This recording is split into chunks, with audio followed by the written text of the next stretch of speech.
ছেলেরে হারাইয়া 35 বছর পরে পাইছো, বুকটার মধ্যে যে শান্তি পাইছো। ইউসুফ,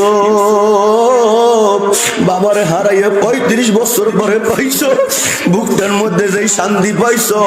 আমার কোন পথ হারা বান্দা,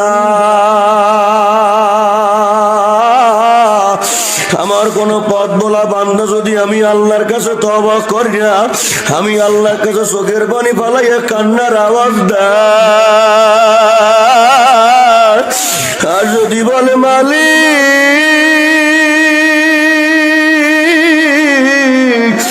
আমি ভুল করে বসছি,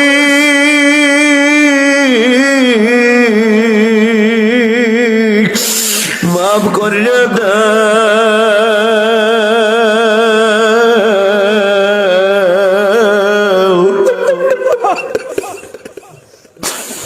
ও ইউসুফ, ও ইয়াকুব,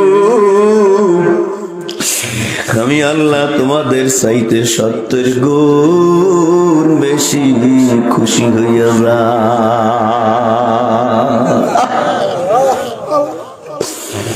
যুবক ভাইরা, বৃদ্ধ বাবারা, গুনার জন্য কি একটুও তোমাদের দিল কান্দে না? আমি তো আমার কথা চিন্তা করি, আমি আমার জীবনে যত গুনাহ করলাম,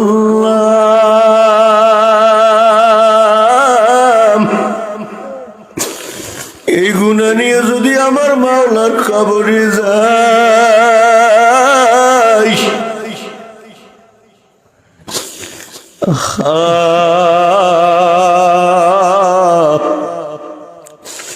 আপনাদের কাছে আমি দোয়া চাই, দুনিয়ায় এমন কোন ইচ্ছা নাই, এমন কোন আশা নাই যে আশা আমার মাওলায় ফুরায় নাই। দুনিয়ায় কোনো কিছুর আফসোস নাই, একটাই দোয়া চাই, আমার মাওলায় যেন মাফ করিয়া দেয়। আসো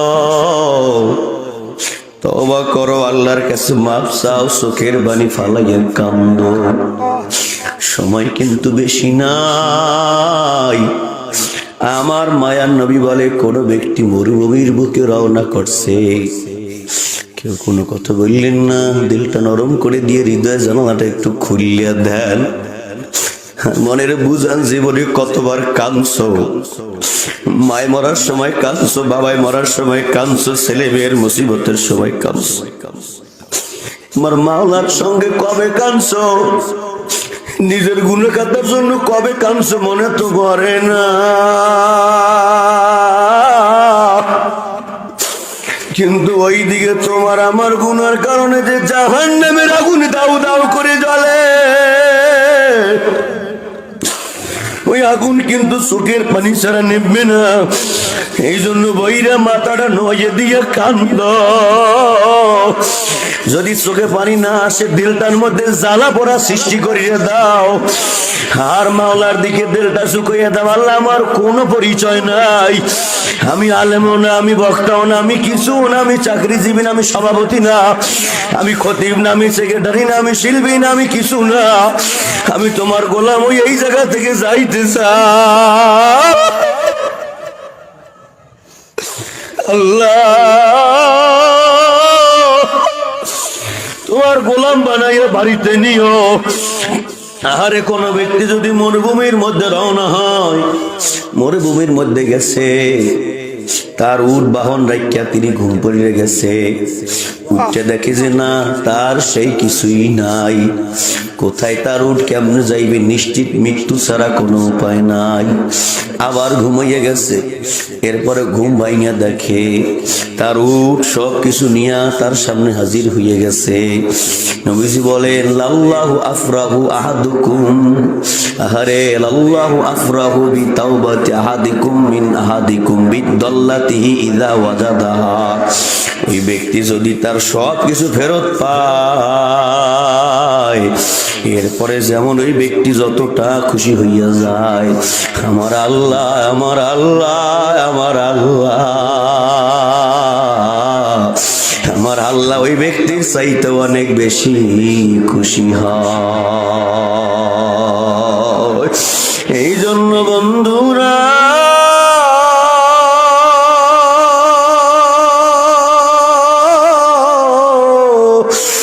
ও যুবক ভাই, বৃদ্ধ বাবাজিরা, মায়েরা, বোনেরা, ধনীরা, গরিবেরা, টাকাওয়ালারা, পয়সাওয়ালারা, শিক্ষিতরা, মূর্খরা, খাবার আল্লাহর পাগল হইও, আল্লাহর নিয়ে কবরে যাইও। এই দুনিয়া কিন্তু চিরদিনের দুনিয়া না।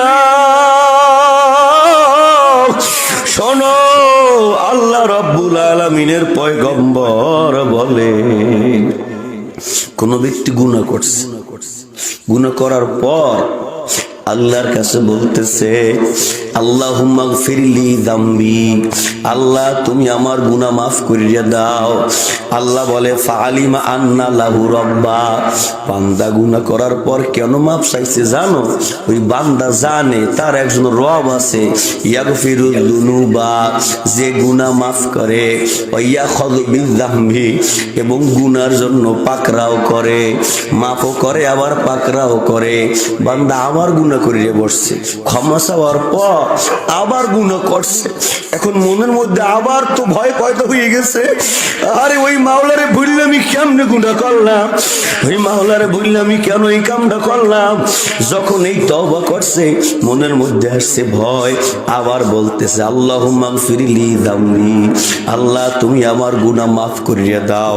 ফাআলিমা আন্না লাহু রাব্বা, মাওলা বলে, বান্দা কেন ক্ষমা চায় জানো?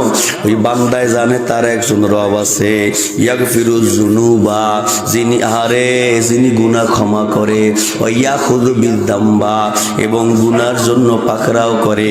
আবার গুনাহ করে বসছে, আবারও তিনি মাওলার কাছে ক্ষমা চাইতেছে। এরপরে আল্লাহ বলে, বারবার যখন গুনাহ করার পর পরিশেষে আমি আল্লাহ তাআলার কাছে ক্ষমা চাই, ফাকাদ গফারতু লাকা, আমি আল্লাহ ওর গুনাহগুলো মাফ করে দিলাম। এই জন্য আমার ভাইরা, আমার বাবাজিরা, আমি আজকে অন্য কোনো বিষয় ওয়াজ করার মোটিভ নাই, আমার অন্য কোনো বিষয়ে কথা বলার মন মানসিকতাও নাই। আজকে এখান থেকে আমরা চাই জীবনের একটা আমাদের পরিবর্তন আসুক। আমরা একটা ক্যালেন্ডারকে যদি ভাঁজ করি, ভাঁজ করে 2-3 ঘন্টা রাখলে, দেয়ালের লগে টানাইলে সেটা সঠিকভাবে সোজা হইয়া থাকে না, উল্টো একটা ভাঁজ দেওয়া লাগে, তাইলে সোজা হইয়া থাকে। এই জন্য আপনার আমার জীবনটা এখন উল্টা করা লাগবে। আগে যা করছে এখন সব উল্টাইয়া ভালো হইয়া যাইব।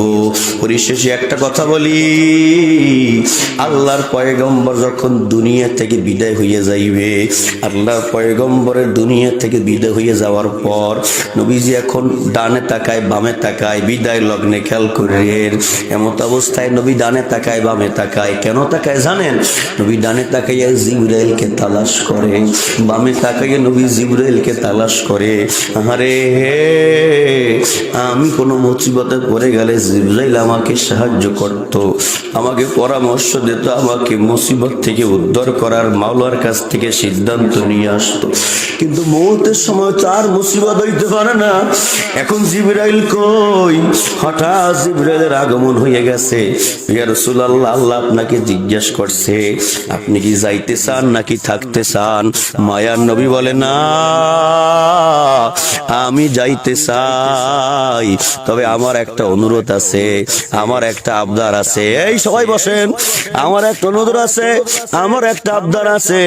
ইয়া রাসূলুল্লাহ, কি আবদার? কই, আমি আমার উম্মতের জন্য তায়েফের ময়দানে রক্ত ঝরাইলাম, আমি আমার উম্মতের জন্য উহুদের ময়দানে দাম শহীদ করলাম, আমি আমার উম্মতের জন্য মাথায় লোহার হেলমেট ঢুকাইলাম, আমি আমার উম্মতের জন্য আবু জাহেলের মার খাইলাম, আমি আমার উম্মতের জন্য আবু লাহাবের মার খাইলাম, আমি আমার উম্মতের জন্য উতবা সাহেবের হাতের মার খাইলাম। আমি নবী যদি চলে যাই, আমার উম্মত তো চিরতরের জন্য এতিম হয়ে যাইবে। আল্লাহর কাছে গিয়ে বলো, আল্লাহ আমার উম্মতের ব্যাপারে কি সুসংবাদ দেবে? আল্লাহর কাছ থেকে জিবরাইল আসছে, আয়েশা বলে, রাসূলুল্লাহ, ইয়া হাবিবাল্লাহ, আপনার কোন উম্মত যদি সারা জীবন গুনাহ করার পর মওতের 2 বছর আগে তওবা করে, আল্লাহ আপনার উম্মতের মাফ করে দেবে। আল্লাহর পয়গম্বর বলেন, না, তাতে তো আর হইবে না। আমার উম্মত কখন মারা যায় তা তো আর সে জানবে না, তাতে হইবে না। আবার যাও, আল্লাহর কাছ থেকে সুসংবাদ নিয়ে আসছে, ইয়া রাসূলুল্লাহ, ইয়া হাবিবাল্লাহ, 1 বছর আগেও যদি তওবা করে আল্লাহ আপনার উম্মতের মাফ করিয়ে দেবে। তাও হবে না, কারণ উম্মত কখন মারা যাইবে তা তো জানে না। এরপরে আল্লাহ রব্বুল আলামিনের কাছ থেকে আসছে, আয়েশা বলে, ইয়া রাসূলুল্লাহ, ইয়া হাবিবাল্লাহ, আল্লাহ রব্বুল আলামিন ঘোষণা করিয়ে দিয়েছে, ইন্নাল্লাহা আযজা ওয়া জাল্লা লা ইউকবালু তাওবাতাল আবদি মা লাম ইউগরগির। কোন আল্লাহর বান্দা যদি সারা জীবন গুনাহ করার পর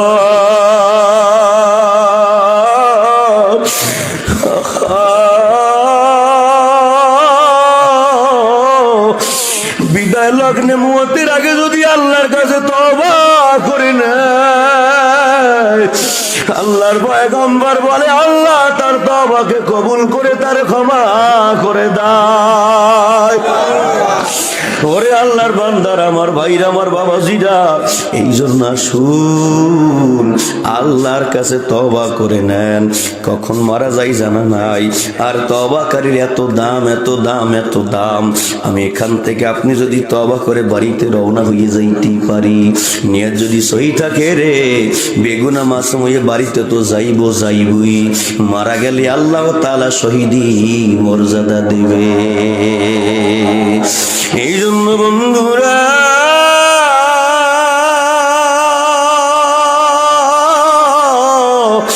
একটু মাথাটা নোয়া দিও।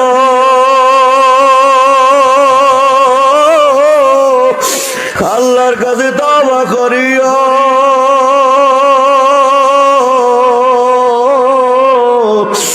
ও মা রে, আমার বন্ধুরা, মনের বুঝাও তওবাকারী কত দাম। এক মহিলা আসছে আল্লাহর পয়গম্বরের কাছে, ইয়া রাসূলুল্লাহ, আমি জিনা করছি। নবীজির ডানে মাথা ঘুরাইছে, না, মুসলমান কোনদিন জিনা করতে পারেই না। মহিলার ডান পাশে গিয়ে নবীর সামনে দাঁড়াইছে, ইয়া রাসূলুল্লাহ, সত্যি বলছি, আমি গুনাহ করছি, আমি জিনা করছি। আল্লাহর পয়গম্বর মাথাটা বাম দিকে ঘুরাইছে, না, মুসলমান কোনদিন জিনা করতে পারে না।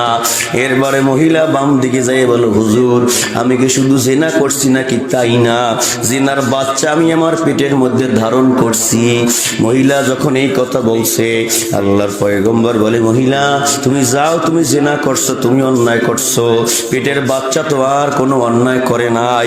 তুমি যাও, বাচ্চা দুনিয়াতে আসবে, তারপরে তোমাকে সংকেচার করা হবে, বিচার করা হবে। ওই মহিলা বাড়ি চলে গেছে। বাবাজি, ওই মহিলাকে পুলিশ দিয়ে ধরিয়ে আনতে হয় নাই, র্যাব পাঠাই আনতে হয় নাই, চৌকিদার দিয়ে আনতে হয় নাই। মহিলার দিলের মধ্যে আল্লাহর প্রতি ভালোবাসা, তওবার প্রতি এত আগ্রহ, দুনিয়াতে সব পাপ মোচন করে পরপরে পবিত্র হয়ে উঠতে চায়। এই জন্য মহিলা আল্লাহর পয়গম্বরের কাছে সেই বাচ্চা কোলে নিয়ে দাঁড়িয়ে গেছে। ইয়া রাসূলুল্লাহ, ইয়া হাবিবাল্লাহ, এই নেন বাচ্চা, দেখেন আমার বাচ্চা দুনিয়াতে আগমন করছে, আমাকে এখন বিদায় করে দেন, আমার বিচারটা করে দেন। আল্লাহর পয়গম্বর বলেন, না, তোমার স্তনের মধ্যেই বাচ্চার খাদ্য আছে। এই বাচ্চা যখন বড় হইবে, বাচ্চা যখন নিজে নিজে খাইতে পারবে, তখন তোমাকে সংকেচার করা হবে। যাও, বাচ্চাকে নিয়ে বাড়িতে যাও। মহিলা বাচ্চা লালন পালন করতেছে। বাচ্চার বয়স যখন বেশি বার হয়ে গেছে, বাচ্চার হাতে রুটি ধরাইয়ে দিছে, হাত ধইরা পয়গম্বরের সামনে আসছে, বাচ্চা রুটি খাইতেছে। এরপর মহিলা বলে, পয়গম্বর, দেখেন এই বাচ্চা এখন নিজে নিজে খাইতে পারে, আপনি আমাকে বিদায় করে দেন। মহিলার শরীরের মধ্যে তো জ্বালা, কি করলাম, ভুল করে বসছি, এই মুখ নিয়ে আল্লাহর সামনে কেমনে দাঁড়াইব? আমি মাঝের মধ্যে চিন্তা করি জীবনে কিছু হইতে পারি নাই, তবু যা হয়েছে মানুষ সম্মান করে, ইজ্জত করে, কদর করে। যদি কিয়ামতের ময়দানে আল্লাহ মাফ নাই করে, এই মুখ আপনাদেরকেও বা কেমনে দেখাইবো, আল্লাহর সামনে বা কেমনে দাঁড়াইবো, এই চিন্তা আমি বেকার। ওই মহিলার দিলের মধ্যে পবিত্র হওয়ার ধান্দা চিন্তা। মহিলা যখন আসছে, পয়গম্বর বলে, সাহাবীরা তাড়াতাড়ি করে ব্যবস্থা করো, এই মহিলাকে বিদায় করে দেওয়া লাগবে। মহিলা যেহেতু বিবাহিতা ছিল, কোমর পর্যন্ত গাইরিয়া ফালাও, এরপরে সবাই পাথর মারো। মহিলার যখন কোমর পর্যন্ত গাইরা, সবাই পাথর মারতেছিল, মহিলা হাসতেছিল। আরে দুনিয়ায় শাস্তি পাইয়া যাইয়া পরপারে আল্লাহর কাছে পবিত্র হইয়া দাঁড়াইবে। ওই মহিলার একটু রক্ত ছিটটা নবীজির নাতি হযরত ওসামার লঙ্গি বা কাপড়ের মধ্যে লাগছে। ওসামার কাপড়ের মধ্যে যখন লাগছে, তখন ওসামা বললে, ইসিরে জেনাকারিনী মহিলার রক্ত আমার কাপড়ের মধ্যে লাগছে। আল্লাহর পয়গম্বর বলে, ওসামা কি বলো? জেনাকারী বলিও না, ওর তওবাটা আল্লাহ এমন ভাবে কবুল করছে,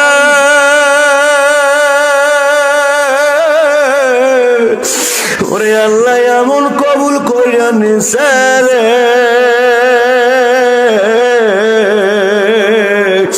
তামাম দুনিয়ার মানুষের পক্ষ থেকে যদি ওর তওবাটাকে এক পাল্লায় দেওয়া হয়, তামাম দুনিয়ার মানুষ যেই পরিমাণ গুনাহ করছে, ওই যদি সেই পরিমাণ গুনার জন্য তওবা করে, ওর একার তওবাকে আল্লাহ যথেষ্ট করে আল্লাহ সবাইকে মাফ করিয়ে দেবে। আল্লাহু আকবার। ওসামা তুমি তো আর জানো না।